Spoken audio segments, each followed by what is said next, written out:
But let's talk about this. So the title of today's show is called What Happens Next? Because it's pretty clear to me what's coming here. And we talked about this on yesterday's show. It's so painfully obvious what's happening right now. Yesterday was the 17th straight day of inflows for the ETFs. January 2024, everything changed in Bitcoin and in the world. Bitcoin has all of a sudden become this salvation for an otherwise dying and bleeding market and economy.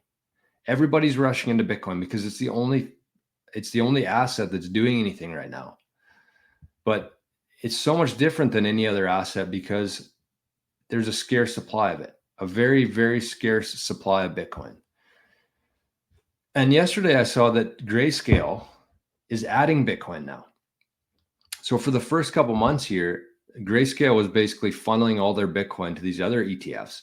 And if you think about how this whole thing works and the price, the reason why I'm talking about this today, because there's so much demand right now. There's so many people buying Bitcoin right now, and the price is hardly moving. Why? Why is that? But if you think about how these institutions, these ETF companies are getting their Bitcoin, they're not buying it from Coinbase. They're not buying it on the exchanges. So when they're buying Bitcoin from either Grayscale or however else they're obtaining it, that price is not reflected in the exchange rate itself. So an example would be if BlackRock had agreements with a mining company, or they had agreements with Grayscale, and they were buying their Bitcoin for, let's say, 100,000 because it's so scarce right now, or say even 90,000. If they were buying that off the exchanges, that would have zero impact on the price. And I think that's kind of what we're living through right now. But eventually that Bitcoin's going to run out. Because yesterday there was 1 month's supply of Bitcoin bought in one day. And at the same time, the Bitcoin miners' holdings are at an all-time low for the last 14 years. So if you just take a step back and you think about what's happening here. Basically, these ETFs have been buying their Bitcoin from Grayscale. It's kind of been flooding out of there into these ETFs. The Bitcoin miners have been also selling to these big ETF companies. Like BlackRock owns almost 15 or 20% of every Bitcoin mining company. So if you don't think that they have any influence on where their Bitcoin goes when they mine a block, I think you're being pretty naive. So just think about that. Put all that together. We had 17th straight day, an all-time high of inflows. Grayscale is actually now adding Bitcoin instead of selling Bitcoin to these other ETFs. 1 month supply of Bitcoin was bought in one day yesterday. 1 month supply, 450 Bitcoin are mined every day. So the total there, 1 month supply of Bitcoin was bought in one day by the ETFs only. And that would be catastrophic if there was only the ETFs buying. That's not including retail. That's not including Tether. That's not including MicroStrategy. That's not including Block, who's putting, I think, 10% of their gross profits into Bitcoin every month. It's going to dry up. And I think that there's a couple things happening right now. And this is kind of the point I want to make today, is that there's a couple things happening right now. And I really believe that they are doing everything that they possibly can to keep the price down. And the reason they're doing that is because they don't want any eyes on it. They don't want people to see the price of Bitcoin running up, because when they do, there's going to be even less Bitcoin. So if you think about that, they're going to eventually run out of Bitcoin. It's inevitable at this point, and it's just a matter of when. But when that happens, they're pretty much going to have three options. First one is they're going to run up the price. This is kind of their playbook. This is their three options here. As they continue running out of Bitcoin to buy, they're going to run the price up to tempt people. That's going to be their first play. And if you think about that, there's been a lot of people who have been holding Bitcoin for a lot of years. And all of a sudden, if they run the price up to $700,000 US, how many people are going to hold on to their Bitcoin at that price? There'll be some, but there'll also be a lot of people who maybe bought that Bitcoin at any point, actually, in this so far, But let's say they run it up to $700,000 US. They're just going to tempt people to sell their Bitcoin to them. That's how they're going to do it. They're going to run up the price. It's going to be very, people's eyes are just going to go like this. They're going to see all the things that they can buy with their newfound wealth, and they're going to sell their Bitcoin, and it's going to go to BlackRock. So that's the first option that they have. And when I say they, I mean like the control structure, the people who have been in charge for the last 100 or 1,000 years. That when I say they, that's who I'm talking about. The central banks, the big institutions like BlackRock. We know that they all collude together on trying to direct the path of the world. I don't think anybody here would disagree with that. So when I say they, that's who I'm talking about. The second option that they have here is that they're going to make the cost of living so high that you're going to have to sell some of your Bitcoin. And they've been doing that. If you've been to the grocery store lately or filled up your tank, they've been doing that. They've been making things as painfully expensive as possible. And if you're somebody who has Bitcoin and lives on a Bitcoin standard, you have to sell that Bitcoin for fiat.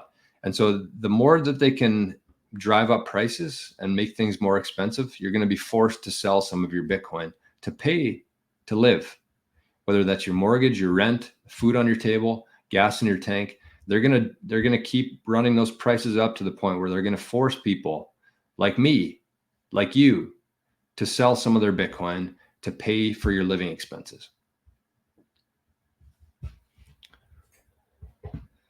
That's the second option that they have there. The third option is that they're just going to steal it from you.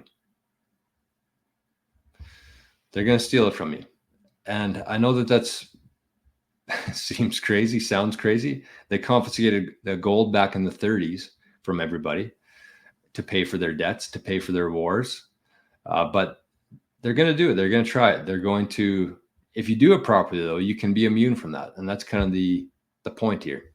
Oh, sorry. I almost blocked somebody there. Hope I didn't. But anyways, so that's the three things. They're going to run the price up to tempt you. They need to get Bitcoin. They need to have more of a supply because they're going to run out here eventually. And when that happens, then what? There's a reason why they only buy a certain amount of Bitcoin every day. Look at every day for the last 3 months. BlackRock didn't go out and buy $200,000 or 200,000 Bitcoin in one day, even though they could have. They pretty much have unlimited capital, but they buy it every single day. Why? First of all, that's all they can get a hold of. They're buying the Bitcoin off the exchanges, over-the-counter exchanges, and that's all the Bitcoin that's available at the time. Second one is that if they buy too much and they start looking at too many sources there, it's going to drive the price up. So I think that they're really slow playing this whole thing. They're buying every single day, and they're adding Bitcoin slowly over time onto their balance sheet, but they're going to run out. And so when that happens, they have three options. They're going to run up the price to try to force you to sell it. They're going to make the cost of living so high that you're going to be forced to sell it that way, or they're just going to straight up steal it from you. So, I mean, what can we do about that? That's the question here. Oh, balance is below 500 sats. Let me top up quickly here so we don't cut off the Zapdot stream, folks. Top up. Zap. Paying for more air time. So the question is here, what do we do about it? And at the start of the show, I said that we should be visualizing how this whole thing's going to play out and how you want to react to it all. Because it's pretty easy to say that, yeah, you know, if Bitcoin went up to $700,000, I'm not going to sell it. I'm not going to sell it till it's $7 million or $700 million, whatever that is. It's very easy to sit here when the price isn't moving and say that about yourself. But then all of a sudden, when you're put in that position, there might be a lot of people that change their mind on that. And so I think that we really need to take some time to prepare for this. Visualize what if Bitcoin did go to $7 million tomorrow, what would that look like for you? Are you going to be selling it? Do you want to leave a legacy here, or do you want to buy a Lamborghini? That's kind of what you have to see, because you have this wealth. You're holding the greatest asset that's ever existed in history right now. And you're going to have the most evil and corrupt and powerful people on earth coming after that Bitcoin. So you can't just be reactive here. You need to be preparing for this whole thing and how you're going to, what your play is there. Okay, let me go back here. So that's the question you have to ask yourself is, do you want to leave a legacy, or do you want to have a Lamborghini? That's kind of the thing you have to think about there. Chris, good morning. Good to see you. And then the second one here is that if they're going to make the cost of living so high that you're going to be forced to sell one, you have to counteract that yourself. And I think that if you really want to make a dent in this world, and if you really want to be part of this whole generational wealth thing that we're moving into here, you're holding that right now. But if you really want to make a dent here, you're going to have to make some sacrifices, I think, in your life. And that doesn't mean that you're going to have to, stop doing things with your friends or cancel the trip that you're going to do. I just think that you really need to take a good look at, what do you really need in life? And is there any way that you can be putting some of that money into Bitcoin instead of buying dumb shit? So work as hard as you can, make as much as you can, make sure that you keep the lights on, stay solvent, keep food on your table. And then whatever you have excess with that, that's what you put into Bitcoin. But don't get into a position where you're going to be having to sell some of your Bitcoin to BlackRock. That's kind of the key here. So whatever you're navigating in life right now, make sure that you stay solvent, you keep food on the table, and you work your ass off here during this time, because we have a very, very small window of opportunity here. And as I said, if you really want to make a dent in this world for your family and for the future, when my grandkids are looking back, then you're going to have to make some sacrifices right now. And then the third one is they're going to try to steal it from you. That's an obvious one. Get it off the exchanges. Start selling some of your Bitcoin ETFs. If you did have a bunch of capital in that old system and you're holding Bitcoin ETFs, or you're holding Bitcoin mining companies, or even MicroStrategy, they're going to take the lowest hanging fruit here. That's what they're going to be able to take from you. So as much as you can, at the fastest rate that you can, start pulling that off of out from the legacy system and putting it into Bitcoin that you can take self-custody of. Because when they do come to steal the Bitcoin, that's going to be the hardest thing for them to do, is whatever Bitcoin you're holding in self-custody right now on your cold card, on your Trezor, on any device, that's going to be the last place they go. They're going to start with the exchanges, then they're going to move to the ETFs, and then they're going to probably move to Coinbase. And they can do a lot of damage there if they really want to. So you want to distance yourself as much as possible from that happening. So take the Bitcoin, get it off the exchanges, get it into your own cold storage, and protect that with your life.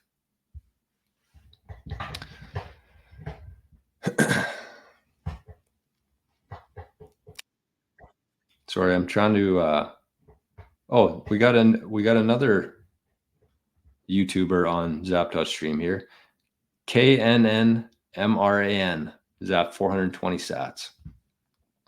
Thanks for the rants. Are they rants? I don't know. It's just talking. We have to be ready for this stuff. That's what this whole show is about, to actually discuss things in a very logical way. Start thinking about it, because you have to have a strategy here. You have to have a strategy. I talked about this show that I've been watching, Physical 100, earlier in the week. And the one thing I noticed, we're getting down to the end. We actually watched the finale last night. We watched the winner. But the one thing I noticed there is that there was 100 very powerful, very athletic, and very strong athletes in this competition. It started with 100, and they got down to one person. And they were all incredibly gifted people, and who put a ton of work into their craft, built their bodies in a way where they could thrive in this type of competition. But when you get down to it, when you get to the 10% and the 5% and the 2% of people, and then to the winner, the difference there was here. It wasn't their strength. It was their mind and their strategy on things. And I specifically remember 3 different occasions where the eventual winner talked about his strategy on kind of like their interviews between. But one of them was how he held his wrist in one of the competitions. That was his strategy. Another one was he was actually waiting. You could feel they were pushing something against each other, and he would wait for them to take off their pressure slightly, and that's when they would push. And there's a couple more instances like that. But the thing that really stood out for me there was that it was the strategy. It wasn't the strength or the work or the effort. It was the strategy there. So once you get to that point, when you're going to be competing with the 5 to 1% of people, it's all about strategy. And so you want to make sure that as we head into this next 12 months, into this next bull cycle, which is coming, without a doubt, there's going to be the biggest supply crunch in history of the world, I think. But you need to be ready for that, and you need to have a strategy in place so that when it does happen, you're not caught off guard by it. So that's it.